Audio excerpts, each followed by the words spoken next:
Technology and innovation are central to the growth and transformation of any economy, as evidenced in the United States, Europe, and other Asian countries.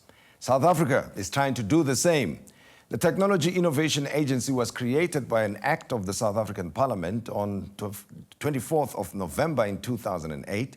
And the Technology Innovation Agency's mandate is to enable and support technological innovation across all sectors of the economy in order to achieve socio-economic benefits for South Africa and enhance its global competitiveness. This entails supporting development and commercialization of research outputs from higher education institutions, science councils, public entities, and private research institutions, bringing them to market. Technology Innovation Agency Chief Executive is Barlow Manilal, who has a plan to fix the Science and Technology Department organization, and he joins us to tell me more about technology and innovation in our nation. Well, Barlow, pleasure to have you with us here on the program. Thank you very much for the invite, Tim. Right, and these 2 points, technology and innovation, sometimes we use them interchangeably, and I'm always battling to separate them, right? And I'm okay sometimes when I use them interchangeably like that, but they mean two different things, I suppose. Explain. Yes, well, they actually mean 2 different things, and actually, whilst they are 2 separate parts of a life cycle, if I may say, in terms of a product development, they are very parallel processes as well. Technology development is around taking ideas, testing them against the market, and then through incremental improvements, we innovate on the existing technologies so that they may transfer into a new product, a new service, etc. So they are used, I think, interchangeably, but they are inextricably linked. And innovation constantly pushes the boundaries on technology development. Now, in my intro, I spoke about institutions in the main, but I wonder if individuals in the country and the smaller companies can benefit from the work that you do. And explain to me how you work. Well, Tim, TIA essentially focuses on what we call this national system of innovation.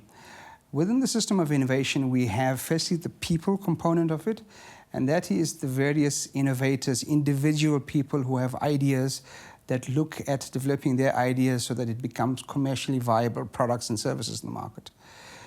TIA then looks at the institutions of higher learning, the various research and science councils, and we look at how we could provide support, both financial and non-financial support, to ensure that they can become catalysts for innovation and incubation in the country.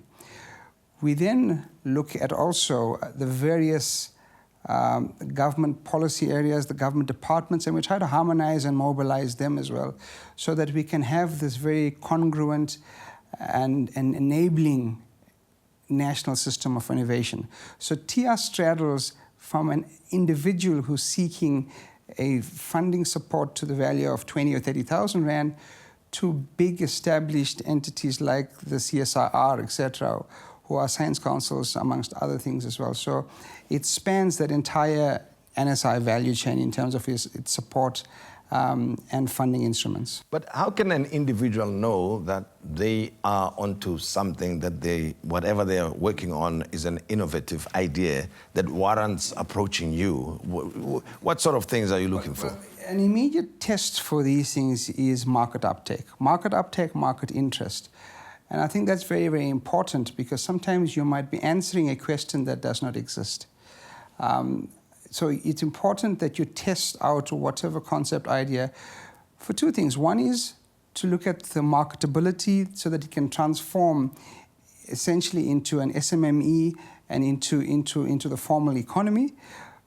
But at the end of the day, the marketability of it is not purely looking for commercial reasons as well. What TIA focuses on is how we assist and provide value-added support to these various ideas so that they can bring out a socio-economic outcome. That's very, very important. That is why the Department of Science and Technology plays a role in this. So we don't, in a sense, do what commercial banks do and the traditional finance instruments.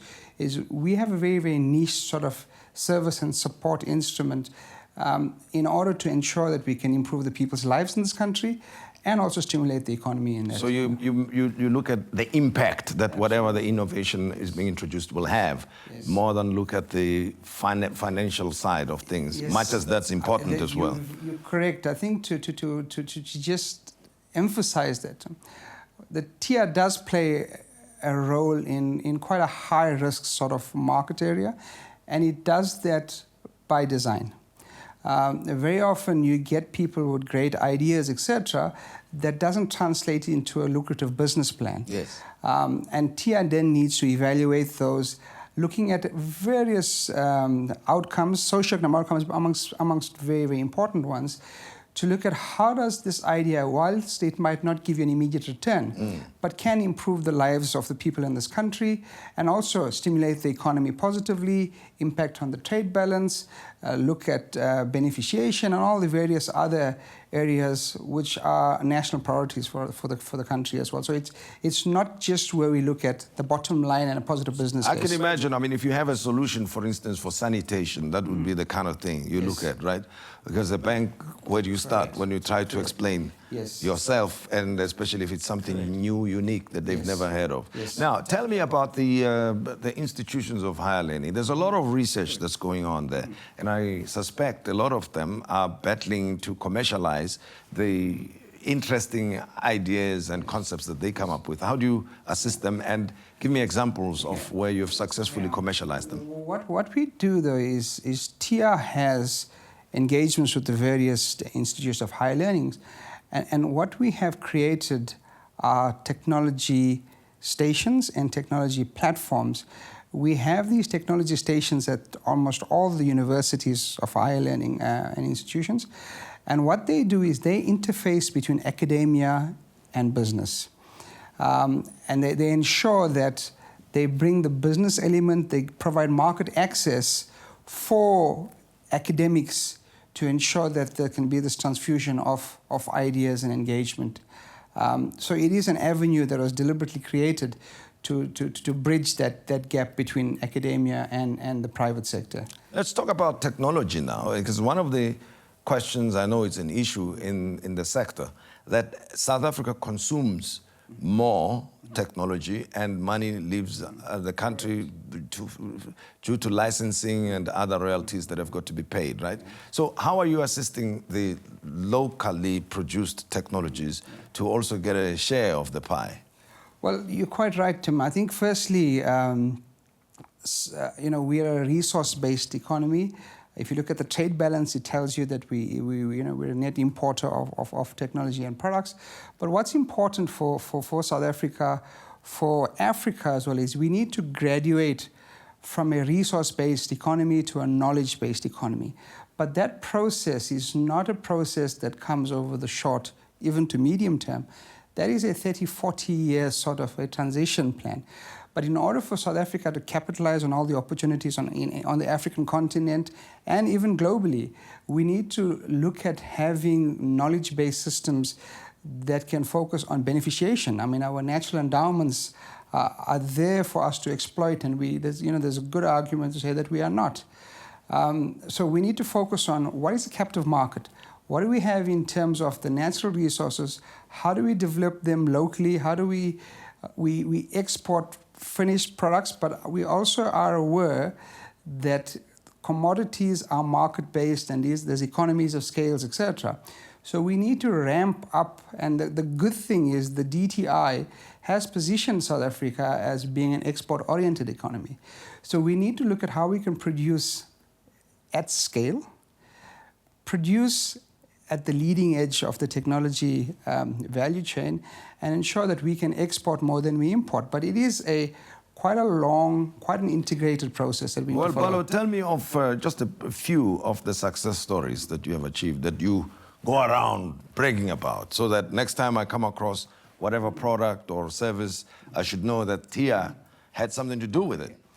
Well, there's quite a few, Tim. I mean, if you look at TIA, we focus on various sectors, but let me just give you something that's top of mind. And actually, I had the privilege of attending a launch 2 weeks ago, and that was a sailplane probably you call it a glider, perhaps in layperson's term, that's been developed in South Africa. It is the leading sailplane in the world. TIA assisted the team with funding support that actually designed the sailplane or the glider, and currently it dominates the global market. Its closest competitor is a producer in Germany, and from the people I met last week or the week before last, they have the opinion that the South African product is far superior. So that just tells you about advanced manufacturing in the leading edge of aviation. South Africa, and an entity in the Northwest Province, is a global leader amongst many other programs. Well, and where can people get in touch with you? Because I want the potential innovators out there who may not have heard of the agency to make contact with you. The best way, Tim, is to access TIA is through our website, www.tia.org.za. And there's contact details. Yes, what we do, I think we should accept some sort of criticism, Tim, is that we haven't been overtly excessive. And what TIA is doing now is looking at roadshows, is looking at campaigns to ensure that people can access us a lot easier. We're looking at various mechanisms, social media amongst them. Let me tell you, Barlow, I'm going to pay you a visit. I want to come and see, and I want the friends of Soweto TV to also make contact with you. And if we work together, the more will generate the access that people should have to the Technology Innovation Agency. We would like to use this as a platform to do that. Thank you very much. And I appreciate it. Thanks for paying us a visit. We appreciate it. So there you are. If you're an innovator, you're a smart guy, and you've been looking for support, try the Technology Innovation Agency. Who knows, you too might become a leading player in the world of technology and innovation across the globe.